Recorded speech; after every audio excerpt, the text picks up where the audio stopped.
داعيا إلى الله بإذنه وسراجا منيرا.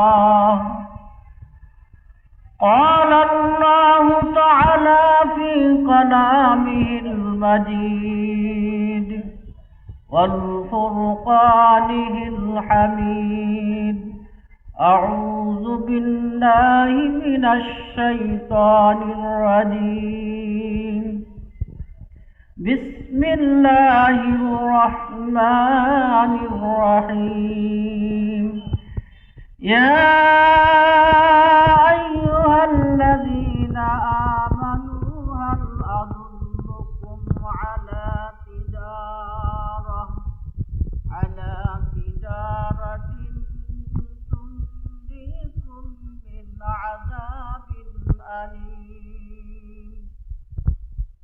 قال رسول الله صلى الله عليه وسلم: لا تزول قدم ابن آدم حتى يسأل عن خمس: عن عمره فيما أفنه، وعن شبابه فيما أبله، وعن ماله من أين اكتسبه، وفيما عمله، وما عمل فيما عمله. رواه الترمذي।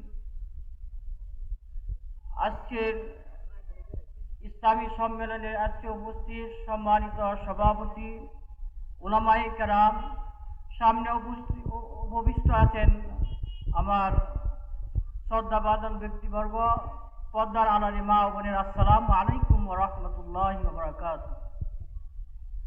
আমি একটি হাদিস পড়েছি।